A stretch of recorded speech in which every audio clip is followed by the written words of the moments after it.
सैयद माजिद हुसैन शाह वल सैयद अता हुसैन शाह हासिलपुर तो आया सी सर। ये मेरे सारे रिश्तेदार न।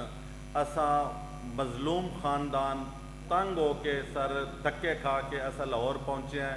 सिर्फ एसी हासिलपुर ते तहसीलदार हासिलपुर इन्हां सर साढ़े ते इतना जुल्म किया है कि साड़ी कीमती जायदाद करोड़ों की जायदाद इन्हां कब्जा माफिया के हवाले कर दी है बगैर किसी वारंट दे। असा पिटते रहे हैं, साढ़े कोल वीडियो मौजूद है कि सानू कोई वीडियो दिखा दो, कोई सानू कोई चीज़ दिखा दो, कोई वारंट कब्जे की कार्रवाई दिखा दो, कोई वारंट कब्जे की कार्रवाई दिखा दो।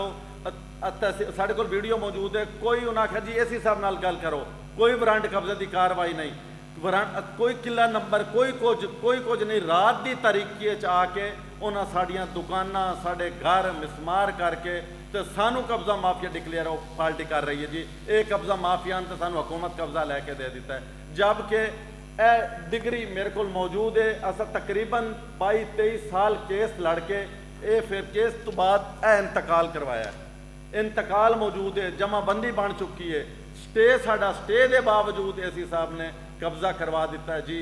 ये जड़ा हैन कब्जा ग्रुप इन्हां दी जमीन वारंट कब्जा जारी किया, जारी करके दे के नहीं भेजा, उत्थे अदालत च रखा है जो ही उन्होंने कोल है।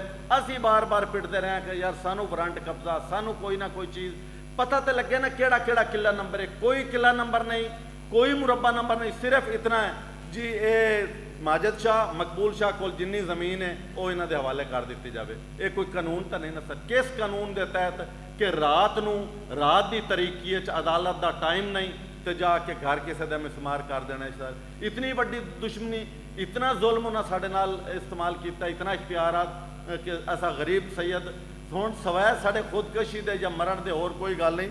साढ़े घर तक पुलिसां इस हिसाब ने पहले कोशिश की है कि इन्हों के घर च पुलिसां दाखिल करो। ए वेख लो सर, ए मेरी भतीजी रात को 4 बजे सर ये बंदे साढ़े घर दाखिल होके पुलिस दे नाल ते ये लोग साढ़े कोल वीडियो मौजूद है।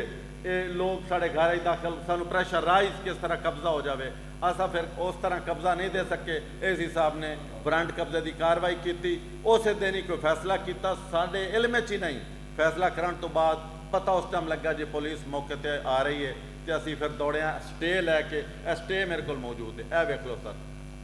पिटते रहे हैं कि सर स्टे मुश्तरका खाता है, यदा वारंट कब्जा नहीं हो सकता, लेकिन उन्होंने सानू कोई चीज़ दिखाई नहीं। असा किस पासे जाइए सर। मरियम नवाज साहबा वजीर आजम साड़ी गुजारिश सिर्फ इतनी है कि मैरिट ते किसी जगह ते इंक्वायरी कर लेना। असा गलत हो भी सानू सजा देन जो मर्जी करें, अदरवाइज साढ़े नाल जड़ा जुल्म होया इसका इजाला किया जाए। इस तो बाद साढ़े कोल हुण कोई हल नहीं सवाए खुदकशी दे। मैं फिर झूठे नाम निहाद PTI दे बंदे और हैं असी नून लीग दे अलहमदुलिल्लाह PTI दे MPA 2 दिन उन्होंने पहले घर आया तो उन्होंने खलील बाजवा साहब उन्होंने घर आए तो उन्होंने जनाब साढ़े 2 दिन बाद साढ़े ते दावा बोल दिता है। ये पता नहीं हुण इस हिसाब ने कोई डील की उन्होंने या कितों प्रेशर आई। बहरहाल साढ़े नाल सर बहुत बड़ा जुल्म होया है। असा यही गुजारिश करते हैं मरियम नवाज साहबा नाल तुहाडा विजन आई जिहदा इंतकाल उहदा रकबा, साडा इंतकाल दे बावजूद साड़ी हर चीज़ इन्हां ज़ालमां ने कब्जा माफिया के हवाले कर दी है। साडा मजलूम है तो साड़ी इमदाद की जाए। मेहरबानी।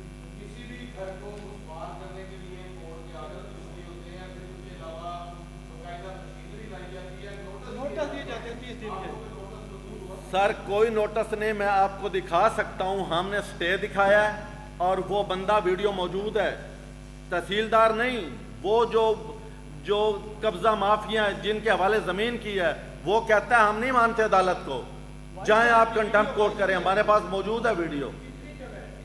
जे सर 38 कनाल 3 मरले है जगह नहीं सर, यही तो अरमान है ना, बिल्डिंगें गिरा दी हैं। हाँ वहाँ पे 4 दीवारियां बनी हुई थी, दुकानों के एरे बने हुए थे और दुकानें शटर वाली दुकानें थी। वीडियो मौजूद है हमारे पास, हम दिखाने को तैयार हैं। उन्होंने वो गिरा दी हैं। हकदार हम वैसे तो अब काफ़ी सारे बन जाते हैं। वैसे 4 बहनें थी, आगे उनके एक भाई है, उनके औलादे हैं। अब तो कोई 60-70 बंदा बन जाता है जो किसी के 10 मरले होंगे, किसी के 5 मरले होंगे। ये मेरे पास इंतकाल मौजूद है, ये सर, ये देखें जी। नए रिश्तेदार हमारे सर, आउटसाइडर हैं। यही तो चीज़ है, उन्होंने कोई क्लेम यही करते हैं कि हमने 16 कनाल ज़मीन ख़रीदी थी हमारी फैमिली के एक फ़र्ज से, और वो 16 कनाल वो ये करते हैं, लेकिन उन्होंने 16 कनाल को इंतकाल पे कटिंग करके 130 कनाल बनाया हुआ है, और वो बेशक फ्रांजिक करवा लें, पता चलता है कि ये काट के 130 किया हुआ है। शहर में, ओल्ड हासिलपुर में, ओल्ड हासिलपुर, पुराना हासिलपुर वो शहर है, तहसील के अंदर ही है। सर कोर्ट की खुलेआम वायलेशन है, वीडियो में वाज़े बंदा कह रहा है। सर हम कर रहे हैं कि उसके खिलाफ हम अपील कर रहे हैं, जो उधर एडिशनल कमिश्नर रेवेन्यू के पास अपील करेंगे, कब्जा रिस्टोर की एप्लीकेशन भी देंगे, उनके पास है, उनको दे दिया ना। तो मैं सर जो असल दुख है, मैं ज़्यादा यही कहना चाहता हूँ कि कब्जा रिस्टोर हो जाएगा, कब तक हो जाएगा, जो भी जब भी होगा, लेकिन वो पुराना, पहले भी उन्होंने हमारी सारी ज़मीनें बेच दी हैं, वो बेच रहे हैं लोगों को। कोई लोग फंस जाएंगे, वो बाद में वो तो निकल जाएंगे, जलील लोग होंगे। मैं चाहता हूं कि इस पे फौरी एक्शन लिया जाए और फौरी इस पे इंक्वायरी करवाई जाए। अगर तो जुल्म हुआ है तो फिर बराए मेहरबानी हमारी जायदाद, कीमती जायदाद है, हमें वापस करवाई जाए। अगर हम झूठे हैं तो फिर हमारे खिलाफ कार्रवाई होनी चाहिए कि हमने क्यों ये इतना तमाशा खड़ा किया है। अगर हम सच्चे हैं तो हमें इंसाफ मिलना चाहिए।